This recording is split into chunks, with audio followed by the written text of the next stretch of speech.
Hello and welcome to Pixinsight tutorial number 6, in which we're going to look at non-linear noise reduction. Now we have our mask prepared, we can move on to improving our image. Really the whole point of learning Pixinsight. One of the first steps is to further reduce the noise in the image. All the following processes is going to push the data, and if there's too much noise remaining, this will be amplified and we won't get a satisfactory image. So noise levels are in inverse proportion to the signal. So the majority of the noise is in the background, with less noise in low signal areas, and then negligible noise in high signal areas. So noise reduction has the effect of smoothing the image. So for this reason, we want less noise reduction in signal areas so that we don't lose detail. In the last video, we created the luminance mask, and this has a brightness that is proportional to the signal. So this type of mask is ideal for noise reduction. To protect the areas with signal, the mask needs to be inverted. So the tool we're going to look at for noise reduction in the nonlinear state is TGV Denoise. This is Pixinsight's latest tool. It's been around for probably 4 years now, and it is very good. And with the correct settings, it's a very effective process. Now it is very processor intensive, so you need to tune the settings by using previews. Also, the luminance mask will be inverted so that the level of protection and selection is reversed. Within TGV Denoise, edge protection is the most important setting, and it's also a difficult one to tune. Once you've applied TGV Denoise to your previews, you need to inspect the results carefully to ensure that you have sufficient noise reduction in the background areas, but that you haven't sacrificed detail in the low to medium signal areas. The process can be found at Process Noise Reduction TGV Denoise. We're going to have a look at the edge protection setting, as that's the most difficult and important one. And what we do is we use the statistics process to find what's called the standard deviation of a background preview. The standard deviation figure for this background preview is used as the figure for edge protection. This is how I've used the tool since learning about this method, and it works well. When you're looking at an RGB image, you use the CIE lab mode chrominance. If you have an LRGB image, which I do, you use both the CIE lab chrominance and luminance tabs. Always test your settings, as I've said, on a preview, and this preview needs to be representative of the image. So you'll see in the video, when we've got a galaxy, we take the core, we take the spiral arms, and we take a section of the background. You also enter the luminance mask name in the local protection box. So here's the process window for TGV Denoise and also for statistics.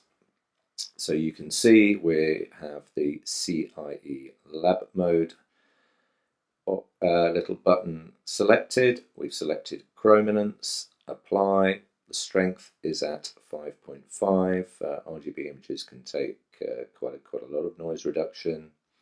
The edge protection setting, which is 0.035, is a sort of average of the 3 boxes for standard deviation that are highlighted in orange on the statistics window.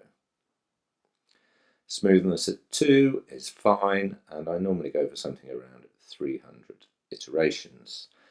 You can go up to 1,000 if you want to go and watch a film while it's processing. But you can also tick the automatic conversions box, which TGV Denoise will run through its iterations until it gets to 0.004, and that's the figure at which you've got sufficient noise reduction.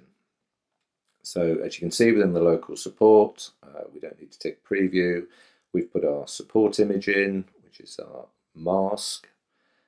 There's no noise reduction on that, and it's important if you're using your own mask to leave the mid-tones, shadows and highlights setting at their default of 0.5, 0 and 1. Moving on to the statistics window, we've put in the preview of the background. You'll see that coming up in the video. We've got the normalized real box. That's important because you wanted to look at the actual pixels you've selected. And we've got the scientific notation. And you can see there in orange I've highlighted the standard deviation. That's the figure we're looking for.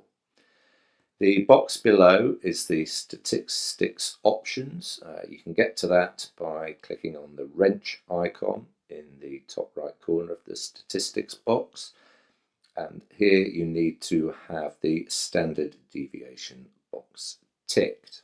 I will now demonstrate the use of TGV Denoise on this masked stretch image of M81.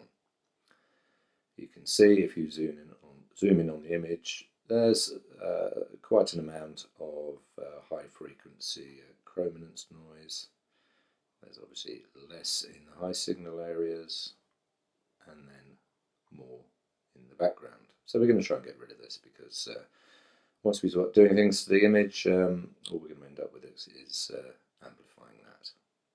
So the tool we're going to use, as I say, is TGV Denoise. Now what I have done is I have made a clone of this image. Let me close that one. And on this clone I've done a mild S-curve stretch just to increase the brightness a little bit, and I have made two previews. The first preview, 01, is an area of background. There you can see the noise. The second preview is an area which will give us a good representation of the image. So we've got the galaxy core, we've got one of the spiral arms here, and we've also got an area of background. So this will give us a good idea of what the process is going to do to our image. Now, as I mentioned in the text, the edge protection is probably the most important setting. Now, we can have a look at this through trial and error, and that's a bit tedious and boring, and there is a workaround which I've seen published, which I've used quite successfully. So for this, we need to bring up the statistics module, which is here, and you can find this if you go to Process Explorer. Just type statistics in the top bar, it'll bring it up and show you where it is. When you open statistics, you need to choose which preview you're looking at, and it's the background that we want the values for. So we've got the demo clone preview here, and you want to have it on normalized real because that is the real pixels that you're looking at. Scientific notation, and if you go to the little wrench, make sure that the standard deviation box is ticked. And this standard deviation is the number that we want. So if we look for the red, it's 3.16, 3.72 in green, and 3.09 in blue. So if we take an average of that, we're around 3.4, 3.5 times 10 to the minus 2. And that is the figure that we're going to use for our edge protection setting. So if we open TGV Denoise, we need to be in CEI lab mode and chrominance for an RGB image. You need apply ticked. Strength, the RGB can take quite a lot of noise reduction, so we'll look at 5.5. I can see here I put the edge protection in at 3.5 times 10 to the minus 2, which is the standard deviation figure from our statistics module. Tick automatic convergence because that'll stop the process running once it reaches a certain very low level of noise, and then iterations I normally start at about 300. Local support should be ticked, and you don't need to tick preview, and what we've done there is we've put the M81 masked clone lightness image. So that's the luminance mask that I've made. Here it is, and that is going down the normal route of RGBW working space on the clone, extracting the lightness and then giving it an S-curve in curves transformation. So what we're going to do is apply that to our image. So there we can see it's working. Now, if you apply your own mask, which I think you should, then leave these midtones at 0.5, 0, and 1. So let's have a look at the image, and we'll have a look at the mask. So if we show the mask, at the moment, the mask is doing the opposite of what we want it to. It's allowing the process to get to the high signal areas, and it's stopping it from getting to the background. So therefore we need to go mask, invert mask. And there you can see that it's protecting the core very well. There isn't a lot of noise in there, and there's less protection on the spiral arms, and there's no protection in the background. Also the stars are protected because there's obviously no noise in the stars. So if we come off there and just untick the show mask button, we'll now go to preview 2. Let's have a look, see where the noise is. So you can see there's quite a lot of noise there. Very little noise in the galaxy core, as we'd expect, if I can find it. There we are. And then if we go over to the background, there's quite a lot of high frequency. There's sort of hundreds and thousands of noise in here. So let's apply the process. We've got all our settings. Let's see what the result is.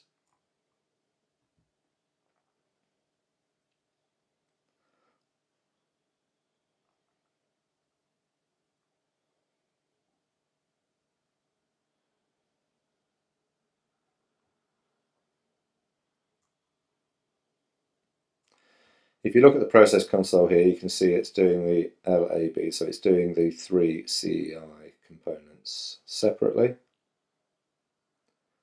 Coming to an end now. And there we have our result. So let's have a look firstly at the background, and we can see it's a very nice result there. Most of that high frequency noise is gone, but if we look at the spiral arm, we've still got a lot of nice detail in there. Obviously this needs to be stretched further. And then if we look at this dark lane over here, we obviously don't want to lose detail in that. So there's that dark lane. And if we undo the process with preview undo, we can see quite a lot of noise has been taken out, but the detail is still there. So we can now move on with this image. And that's a method of using TGV Denoise on a stretched image, and I think it's quite successful. So that's the end of this tutorial, and with noise reduction complete, we can move on to brighten and sharpen and develop the details in the image. In the next video, we'll cover brightening, increasing contrast, and sharpening the image, and we'll make use of the mask that we created in tutorial number 5. I hope you found this useful. Thank you.